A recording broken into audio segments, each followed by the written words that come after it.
Desde el principio de los tiempos, los dioses han sido espejos de la mente humana. No nacieron en el cielo, sino en el miedo, la esperanza y la imaginación de quienes los necesitaban. Cada cultura, desde las arenas del desierto hasta las montañas del norte, moldeó sus dioses a su propia imagen. Algunos fueron guerreros, otros padres protectores, algunos amantes compasivos y otros jueces severos. Y detrás de todos ellos se escondía la misma pregunta: ¿fue Dios quien creó al hombre o el hombre quien creó a Dios? Esa es la grieta invisible que separa la fe de la psicología, la historia de la mente. Cuando el trueno asustaba a los primeros pueblos, lo llamaron ira divina. Cuando el sol los alimentaba, lo convirtieron en deidad. Todo lo que no entendían se llenaba con una presencia, con un rostro. Pero, ¿y si esa presencia nunca estuvo fuera, sino dentro? ¿Y si los dioses no fueran más que nuestras emociones ampliadas hasta el tamaño del universo, el corazón humano teme al vacío y, ante el silencio de la naturaleza, proyecta voces que prometen sentido? Así nacen los dioses, de la necesidad de no sentirnos solos, de la urgencia de creer que alguien nos mira, que alguien tiene un plan. La historia de dioses, en realidad, la historia del miedo humano, la indiferencia del cosmos. Cuando los pueblos vivían dispersos, cada tribu tenía su protector, su espíritu local. Pero cuando las civilizaciones crecieron, también lo hizo su necesidad de control. Así surgió la idea de un solo Dios que gobernara sobre todos. Un reflejo exacto del poder político centralizado. No fue una revelación, fue una evolución del deseo humano de orden. Las primeras civilizaciones del Medio Oriente elevaron a su Dios tribal hasta el trono celestial. Lo llamaron único, eterno, supremo. Pero su carácter seguía siendo humano, celoso, vengativo, orgulloso. Ese Dios no descendió de los cielos. Fue tallado con las manos del hombre que necesitaba autoridad y castigo. El cielo se convirtió en espejo y el hombre se adoró a sí mismo sin saberlo. Y aquí está lo inquietante. Si cada civilización creó su propia versión de Dios, ¿cuál de todas era la verdadera? ¿O acaso todas fueron simplemente distintos reflejos de la misma mente humana tratando de comprender su propio miedo? El pensamiento más peligroso no es negar a Dios, sino mirar su rostro y descubrir el nuestro. Los antiguos nórdicos imaginaron a sus dioses como guerreros porque su vida era lucha constante contra el frío y la muerte. Los griegos, rodeados de belleza y política, soñaron con dioses que conspiraban, amaban y competían como ellos.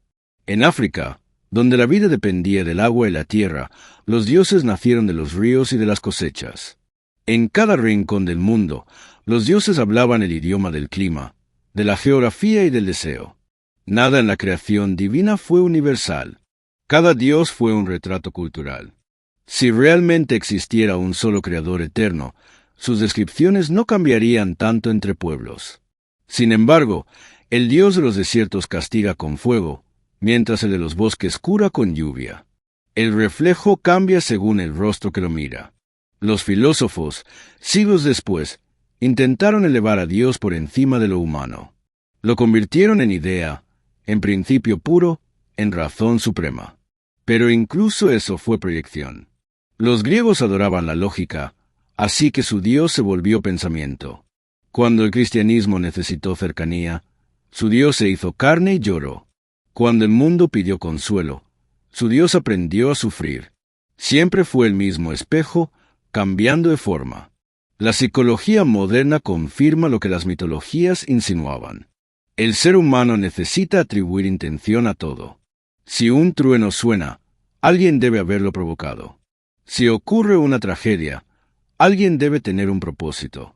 Este impulso primitivo llamado detección de agencia fue útil para sobrevivir, pero también sembró la semilla de los dioses. Lo invisible empezó a tener voluntad. El azar empezó a tener rostro. Los niños lo demuestran sin que nadie se los enseñe. Creen que el sol brilla porque alguien quiere que brille, que los ríos fluyen porque alguien los guía. Esa tendencia natural a ver intención en todo se convirtió con el tiempo en religión. Dios es la última forma de esa proyección, la mente humana buscando sentido en un universo que no lo ofrece. Y entonces surge la gran pregunta. Si el cerebro crea a Dios para calmar su ansiedad, ¿Qué pasaría si por primera vez el ser humano aceptara el silencio? ¿Podríamos vivir sin inventar voces en el cielo? Escribe en los comentarios. El silencio también habla. Si alguna vez sentiste que el universo te respondía con su propio silencio. La mente humana no soporta la incertidumbre. Saber que el futuro es desconocido produce angustia y para aliviarla, el hombre imaginó a un ser que todo lo sabe. La omnisciencia no fue descubierta. Fue inventada para calmar el miedo. Alguien debe conocer el propósito, pensaron. Alguien debe tener el control. Así nació la idea de un Dios que todo lo ve, no como verdad celestial, sino como refugio psicológico. El mismo impulso dio origen a la omnipotencia. Ante la fragilidad, frente a las tormentas, las enfermedades y los desastres, el ser humano creó un poder absoluto que dominara lo que no podía controlar. La proyección era evidente. Si la debilidad duele, se inventa la fuerza. Si la muerte aterra, se inventa la inmortalidad. Así la divinidad se convirtió en el espejo de nuestras carencias. Incluso los conceptos del cielo y del infierno nacieron del deseo de justicia. En un mundo donde los inocentes sufrían y los culpables prosperaban, el hombre no soportó el caos moral. Entonces proyectó un equilibrio invisible, un lugar para recompensar y otro para castigar. El cielo es la proyección de nuestra esperanza. El infierno, la forma que toma nuestra rabia. Ambos son emociones humanas talladas en piedra eterna. Las escrituras sagradas reflejan ese mismo mecanismo. El Dios del Antiguo Testamento, por ejemplo, refleja una mentalidad tribal donde la obediencia y la lealtad eran más valiosas que la compasión. Premia a los suyos, destruye a los otros. Más tarde, cuando la civilización se expandió, ese mismo Dios fue reimaginado como amoroso y universal. No fue que Él cambiara, cambiamos nosotros. Las neurociencias aportan pruebas aún más reveladoras. Cuando una persona reza, se activan las mismas áreas cerebrales que usa para interactuar con otras personas. El cerebro trata a Dios como si fuera alguien real, otro ser social. Esto significa que el diálogo con lo divino no ocurre fuera, sino dentro. La voz que se oye durante la oración es la propia mente respondiéndose a sí misma. Y, sin embargo, el creyente siente esa presencia con absoluta sinceridad, porque la proyección no es mentira, es emoción. Es el intento del cerebro de transformar su soledad en compañía. De allí la fuerza de la fe es una conversación con el propio reflejo que devuelve consuelo. Lo fascinante es que incluso la duda es parte de la proyección. Cuando el creyente dice, Dios me está probando, está interpretando su sufrimiento como un mensaje. El silencio se vuelve significativo. Pero, ¿qué pasaría si ese silencio no ocultara ninguna voz, sino solo nuestra necesidad de escuchar una? Las religiones cambian al ritmo del mundo y con ellas cambia el rostro de Dios. Cuando los reinos eran violentos, Dios era un guerrero. Cuando los imperios querían orden, Dios se volvió juez. Cuando las personas buscaron consuelo, se convirtió en Padre amoroso. Cada era lo transformó según sus necesidades. La divinidad es el termómetro de la humanidad. En los días antiguos, cuando los mares eran temidos, los marineros clamaban a Poseidón. Cuando la ciencia dominó las olas, el dios del mar se disolvió como espuma. Lo mismo ocurrió con miles de divinidades olvidadas. Desaparecieron cuando dejaron de ser útiles. Si los dioses fueran reales, no se extinguirían, pero mueren como mueren las necesidades humanas que los crearon. El llamado Dios de los vacíos es la muestra más clara de esta adaptación. Todo fenómeno que el hombre no entendía era atribuido a la voluntad divina. Cuando la ciencia iluminó esos misterios, la presencia de Dios se redujo a los espacios que aún no podemos explicar. Cuanto más sabemos, más pequeño se vuelve. El conocimiento no revela a Dios, lo reemplaza. Sin embargo, la fe persiste, porque incluso cuando la razón avanza, el alma busca sentido y ese sentido no se encuentra en los laboratorios, sino en la emoción. Así Dios se refugia donde la ciencia no puede entrar, en la soledad, el duelo, la esperanza. El último santuario de lo divino es el corazón humano que no soporta sentirse huérfano. A través de la historia, los líderes comprendieron este poder. Reyes, Sacerdotes y políticos moldearon la imagen de Dios para sostener su autoridad. Cuando un rey necesitaba obediencia, su Dios exigía sumisión.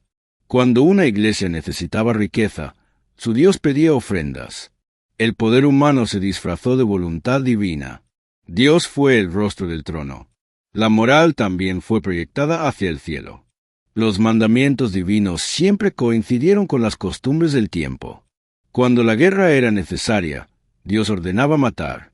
Cuando la paz se volvió útil, Dios ordenó perdonar. La ética no vino del cielo, ascendió desde la tierra y fue coronada como sagrada. Y aquí aparece la grieta más inquietante de todas. Si Dios cambia con la cultura, si su carácter se adapta al momento histórico, ¿a quién rezamos realmente cuando oramos? Los psicólogos han observado algo asombroso. El rostro de Dios cambia según la mente que lo mira. Las personas ansiosas lo describen como severo, vigilante y castigador.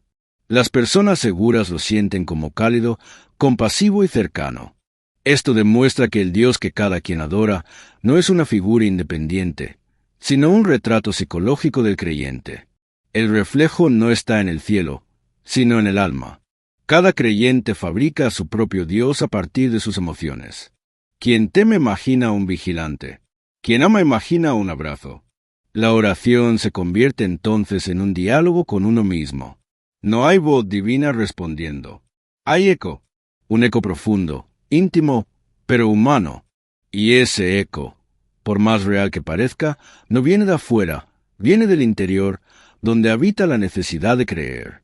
Incluso las respuestas a las oraciones confirman esta proyección. Cuando alguien pide fuerza, se siente más fuerte porque ya estaba dispuesto a hacerlo. Cuando alguien pide dirección, termina eligiendo lo que en secreto ya deseaba. Dios no concede. El creyente se autoriza. La mente interpreta su propia decisión como intervención divina. A lo largo de los siglos, cada vez que una cultura ha cambiado, también ha cambiado la voz de su Dios. Cuando la religión necesitó amor, Dios se volvió ternura. Cuando necesitó castigo, se volvió juez. La divinidad se reescribe como un guión eterno, donde los autores son los mismos fieles que la veneran. Es el arte humano de moldear lo infinito con palabras finitas. Incluso los profetas y líderes que afirman hablar en nombre de Dios terminan revelando más de sí mismos que del cielo. Sus visiones reflejan sus intereses, sus luchas, sus contextos. En tiempos de guerra dicen que Dios exige guerra. En tiempos de paz que exige perdón. El mensaje divino siempre coincide con el propósito humano. No es una voz del más allá, es el eco de un deseo disfrazado de mandato. Pero esta revelación no destruye la fe, la explica. Entender que el Dios que amamos es un espejo o lo hace menos poderoso. Significa que el poder siempre estuvo dentro, que la luz no desciende del cielo, emerge desde la mente que la imagina. Y si la voz de Dios es nuestra propia voz ampliada, ¿qué pasaría si aprendiéramos a escucharla sin disfrazarla de divinidad? Podríamos por fin asumir nuestra responsabilidad sobre lo que llamamos sagrado. En todas las épocas, las sociedades han modelado a Dios de acuerdo con su estructura de poder. En los sistemas patriarcales, Dios es un padre. En los imperios, un rey. En las democracias modernas, un amigo. El modelo político se proyecta hacia el cielo como un reflejo natural y al hacerlo se refuerza la obediencia en la tierra. El cielo se convierte en el espejo del Estado. Por eso las oraciones no suenan igual en todos los lugares. En los pueblos sometidos se ora con miedo, en los libres con confianza. La manera de rezar es el retrato más sincero de la cultura. No existe una sola voz divina que dicte cómo hablarle a Dios. Cada pueblo construye su propio tono, sus propias palabras. Lo sagrado es un idioma inventado colectivamente. También los desastres muestran la huella de la proyección. Si ocurre un terremoto, algunos dicen que Dios castiga, otros que Dios prueba la fe. Ambos no pueden tener razón, pero ambos revelan el mismo mecanismo, la necesidad de dotar de intención a lo que no la tiene. Lo incierto se transforma en voluntad divina porque la mente humana no tolera el azar. El mismo sesgo aparece en los milagros cotidianos. Si alguien sobrevive a un accidente, se dice que Dios intervino. Si alguien muere, se dice que fue su plan. En ambos casos, El resultado se interpreta para sostener la creencia. Dios recibe mérito cuando las cosas salen bien, pero nunca culpa cuando salen mal. Es una fe construida para proteger la esperanza. La idea del libre albedrío también participa de esa contradicción. El creyente quiere sentirse libre, pero también guiado. Entonces, proyecta ambas cosas, libertad y destino, voluntad y plan. Dios se convierte en la fórmula perfecta para mantener la ilusión de control sin renunciar al consuelo. La contradicción no se resuelve, se adora. Todo lo que el ser humano no puede soportar, la incertidumbre, la injusticia, la pérdida, lo traduce en lenguaje divino. Dios es la manera más sofisticada que hemos inventado para no enfrentar el silencio de lo desconocido. Y sin embargo, ese silencio siempre regresa, porque ninguna proyección puede cubrir el vacío por completo. Y ahí surge la pregunta que ningún creyente quiere escuchar. Y Dios desaparece cada vez que comprendemos algo nuevo. ¿Qué quedará de él cuando lo entendamos todo? Desde los orígenes de la historia escrita, la figura de Dios ha sido la herramienta más poderosa para legitimar el poder. Reyes, sacerdotes y conquistadores moldearon su imagen para hacer que sus órdenes sonaran como mandamientos del cielo. Así la obediencia se volvió sagrada, la rebeldía, pecado. Dios fue el argumento perfecto para mantener el control sobre los hombres que temían al castigo eterno. Las teocracias, el trono y el altar fueron uno solo. El rey hablaba y el pueblo escuchaba como si el mismo cielo hablara a través de él. Dios lo quiere. Decían antes de iniciar guerras o cobrar tributos, pero en realidad era la voz humana proyectada hacia las nubes, regresando como autoridad divina. Ningún imperio se habría sostenido tanto sin ese eco celestial. Los textos sagrados repiten el patrón. Las leyes de Dios siempre coinciden con las costumbres del tiempo. Cuando la esclavitud era aceptada, Dios la bendecía. Cuando las mujeres eran propiedad, Dios las callaba. Y cuando la sociedad cambió, de repente, Dios también cambió. La moral no descendió del cielo, subió desde la tierra disfrazada de revelación. El reflejo más evidente de esta proyección está en el género. En las culturas patriarcales, Dios siempre es varón. Padre, Señor, amo. Su voz impone. Su mirada castiga. Su autoridad no se discute. Fue así como los hombres consolidaron su dominio, proyectando su propio rostro en la figura más poderosa imaginable. La divinidad masculina legitimó el poder terrenal, pero incluso dentro de esas estructuras el cambio ha sido inevitable. Las nuevas generaciones, menos dispuestas a aceptar jerarquías, imaginan a Dios de otro modo, cercano, comprensivo, sin género ni castigo. Es el mismo mecanismo de siempre. El ser humano rehaciendo su Dios a la medida de sus anhelos. Esta metamorfosis constante demuestra una verdad incómoda. Lo sagrado es una creación cambiante, moldeada por quienes lo invocan. Y si cada época tiene un Dios distinto, ¿existe realmente un Dios fuera de la mente humana? ¿O solo distintas versiones de nuestro propio reflejo? Quizás lo que llamamos Dios no sea una voz que desciende, sino un eco que sube, un eco tan convincente que olvidamos de dónde viene. La moral religiosa, que muchos creen inmutable, también es hija de la proyección. Las reglas, que hoy se consideran divinas, nacieron de la necesidad humana de cohesión social. El bien y el mal fueron herramientas de supervivencia antes de ser dogmas. Cuando un pueblo necesitaba unidad, llamó virtud a la obediencia. Cuando necesitaba defensa, llamó pecado a la diferencia. Luego elevó esas decisiones al cielo para que nadie las cuestionara. Sin embargo, la historia demuestra que lo que hoy es pecado mañana puede ser virtud. Hubo un tiempo en que matar enemigos era santo, otro en que amar al enemigo fue lo más sagrado. Dios no cambió. Cambiaron los hombres y con ellos el espejo. Lo eterno nunca fue el mensaje, sino la necesidad de justificarlo. La psicología social lo explica con claridad. Las creencias no se mantienen por verdad, sino por utilidad. La fe, más que una convicción, es una estructura emocional que organiza el miedo y el deseo. Y cuando esa estructura se tambalea, la mente la defiende con fuerza, aunque la realidad la contradiga. Por eso, incluso frente a la evidencia, la fe sobrevive porque satisface una necesidad que la razón no puede llenar. El fenómeno se repite en cada crisis. Cuando la guerra azota, se dice que Dios está del lado de los valientes. Cuando reina la paz, se dice que está con los humildes. Dios siempre coincide con el ideal del momento. Es el mismo reflejo cambiando de máscara para no desaparecer. Incluso los ateos que creen haber dejado atrás la religión siguen proyectando. Hablan del universo, del destino o del karma con el mismo tono que antes se reservaba a lo divino. Cambian los nombres, pero no la función. La mente humana sigue buscando una voluntad invisible que dé sentido a lo impredecible. Esto demuestra que la necesidad de creer no desaparece, solo cambia de forma. No dejamos de proyectar, solo elegimos nuevos lienzos. Y si algún día el hombre comprendiera que el universo no tiene voz, ni intención ni propósito, sería capaz de soportar el silencio absoluto de su propia existencia.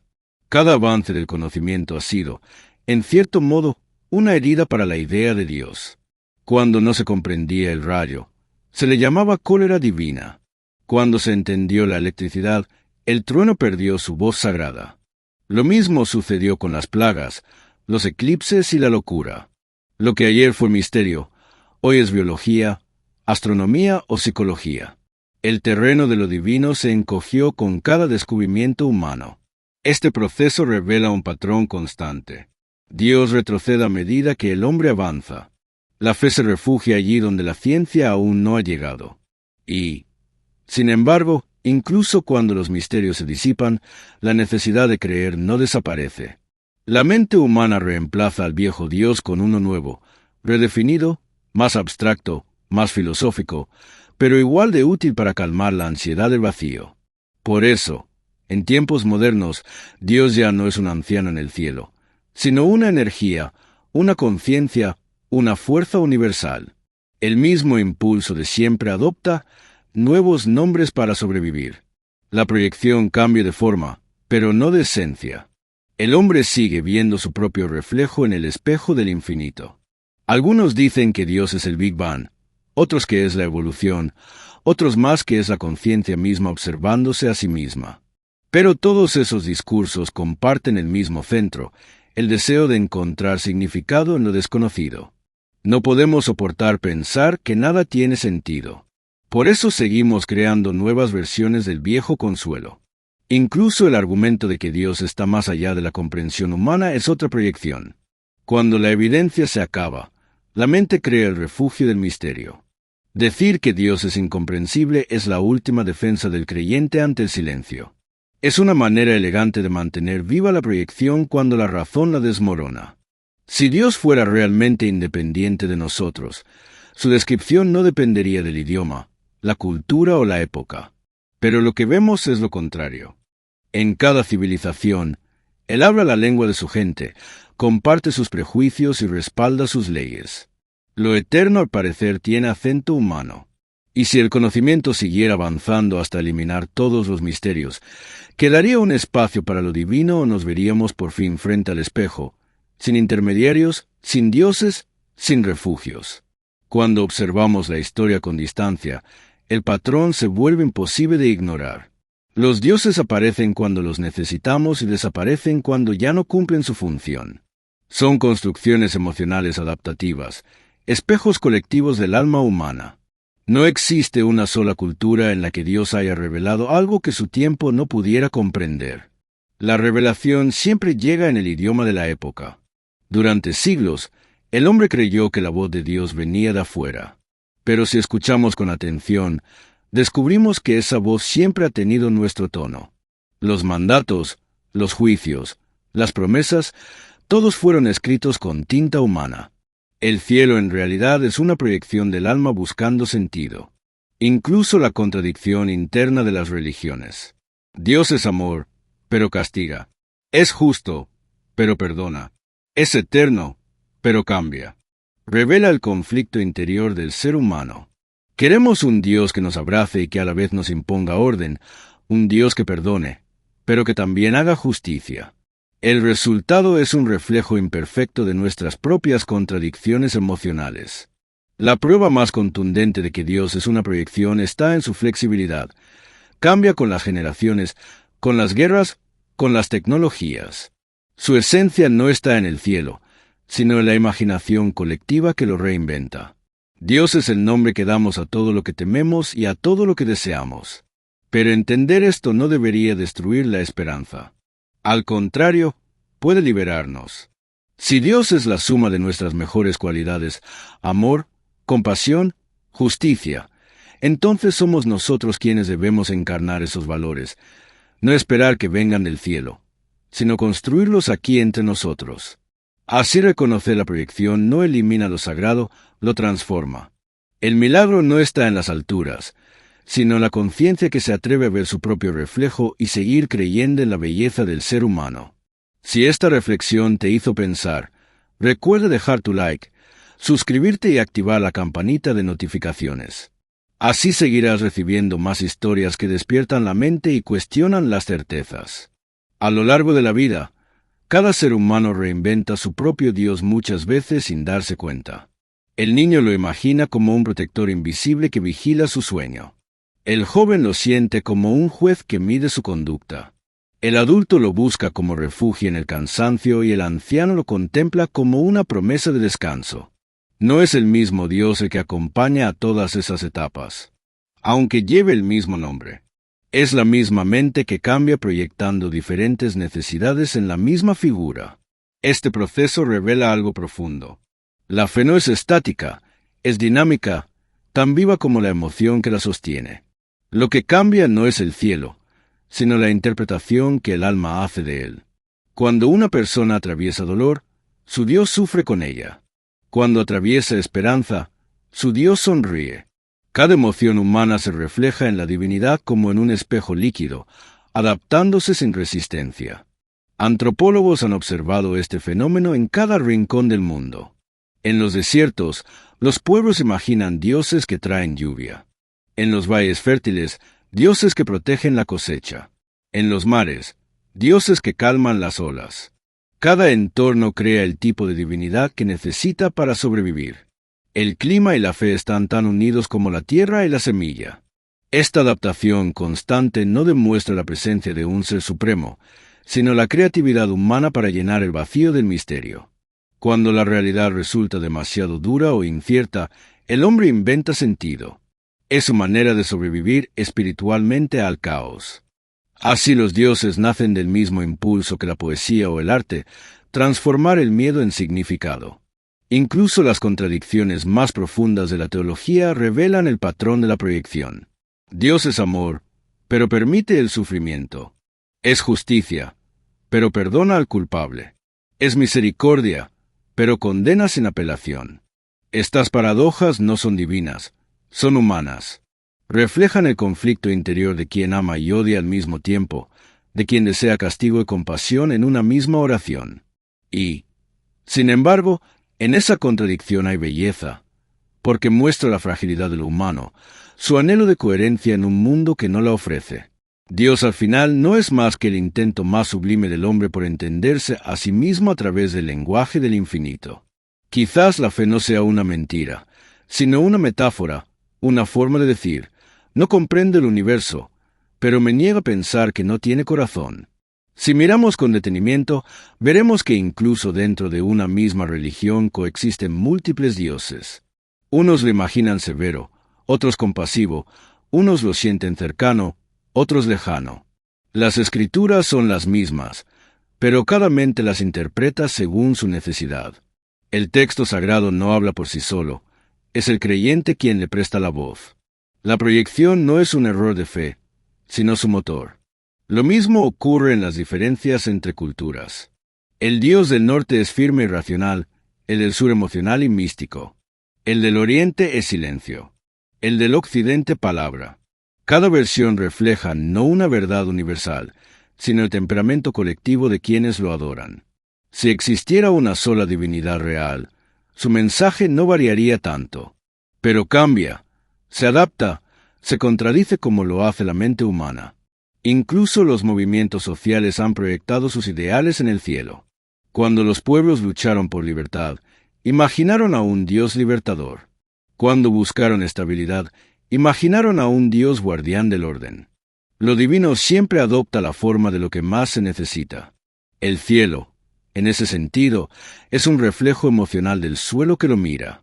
Esta flexibilidad revela que el poder de la religión no está en Dios, sino en el ser humano que lo crea, en su capacidad de creer, de imaginar, de dotar de alma al universo. La fe es una herramienta creativa. Transforma el vacío en compañía, el miedo en propósito, la duda en historia. Eso explica por qué incluso cuando la religión se derrumba, la espiritualidad sobrevive. La mente humana no soporta la neutralidad. Necesita pensar que hay intención detrás del caos, que los dolores tienen un sentido y las pérdidas una razón. Proyectar a Dios es una manera de no rendirse ante lo absurdo, una forma de decir, no entiendo, pero confío. Esa frase, más que un acto religioso, es un acto de resistencia emocional. Pero el peligro surge cuando el reflejo se confunde con la realidad. Cuando el hombre olvida que fue él quien creó a su Dios, empieza a obedecer a su propia creación como si fuera un amo. Y entonces la proyección que antes consolaba se convierte en cadena. Si la fe nació como un intento de comprendernos, ¿en qué momento se transformó en una manera de negarnos? La historia demuestra que cada vez que la humanidad evoluciona, su Dios también cambia. Cuando la ciencia ilumina, la fe se transforma. Cuando la sociedad avanza, la religión se adapta. Pero detrás de todos esos cambios hay un hilo invisible, el deseo de que el universo tenga un sentido humano. Queremos creer que alguien nos mira, que alguien nos entiende. Ese anhelo más que cualquier escritura es la verdadera fuente de lo divino.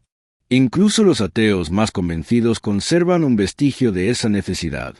Hablan del destino, de la energía, del universo, como si fueran entidades con propósito. Cambian los nombres, pero el impulso es el mismo: dotar al mundo de alma. Es el eco de la proyección original, el intento de seguir viendo humanidad en un cosmos que no la tiene. Las proyecciones religiosas también han servido como mapas emocionales de la humanidad. Nos muestran lo que más tememos y lo que más deseamos. En la figura de un Dios colérico se esconde el miedo al castigo. En la de un Dios amoroso, el anhelo de ternura.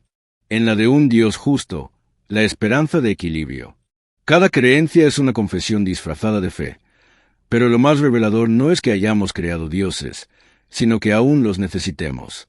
La fe, aunque se reinvente, sigue siendo el lenguaje más antiguo del alma, una forma de decir, quiero entender, cuando no hay palabras suficientes. Dios no es la respuesta, sino la pregunta que nos mantiene buscando. Por eso negar a Dios no basta. También hay que comprender por qué lo inventamos. El verdadero desafío no es destruir la idea de lo divino, sino reconocer en ella nuestras propias carencias, nuestros deseos de justicia, amor y permanencia. En el fondo, creer en Dios fue la primera forma de creer en nosotros mismos. Tal vez toda la historia religiosa del mundo sea una larga conversación entre el hombre y su reflejo, una búsqueda infinita por escuchar en el silencio la voz de algo más grande que él. Y quizá lo sea, solo que ese algo no está en el cielo, sino dentro. Y si la verdadera divinidad no fuera un ser que nos observa, sino la conciencia que se atreve a mirar, si eliminamos las proyecciones, lo que queda es un universo inmenso, indiferente, pero también honesto. Las estrellas nacen y mueren sin intención. Las especies surgen y desaparecen sin propósito. Nada nos promete salvación, pero todo nos invita a comprender. En esa comprensión está nuestra libertad de dejar de esperar respuestas del cielo y empezar a construirlas aquí con nuestras propias manos. Cuando entendemos que Dios es una proyección, no perdemos el sentido de la vida, lo recuperamos. Ya no dependemos de una voz invisible para saber lo que está bien. Somos nosotros quienes decidimos, quienes damos significado al caos. La moral deja de ser mandato y se convierte en elección. La esperanza deja de ser promesa y se vuelve acción. Lo que durante siglos entregamos al cielo, amor, justicia, compasión, ahora podemos reclamarlo como nuestro. No necesitamos un juez celestial para ser buenos, ni un paraíso para encontrar belleza. Basta con reconocer que todo lo que buscamos fuera siempre estuvo dentro. La proyección no fue un error, fue el primer paso hacia la autoconciencia. Porque al mirar el rostro de Dios y ver el nuestro, comprendemos que la divinidad no desaparece, se transforma en responsabilidad. En vez de esperar que el universo nos cuide, empezamos a cuidarlo nosotros. En vez de pedir milagros, nos convertimos en ellos. Y así lo que antes fue fe ciega se convierte en claridad. No hay un ojo que nos juzgue desde arriba, solo los nuestros, reflejados en el espejo del tiempo. No hay un destino escrito, solo el camino que decidimos recorrer. Dios fue la metáfora más hermosa del ser humano tratando de entenderse. Y ahora que la comprendemos, el mito se convierte en espejo y el espejo en verdad. El universo no nos observa, ni nos guía, ni nos juzga, simplemente existe. Y en ese silencio infinito comprendemos al fin que los únicos ojos que miran son los nuestros.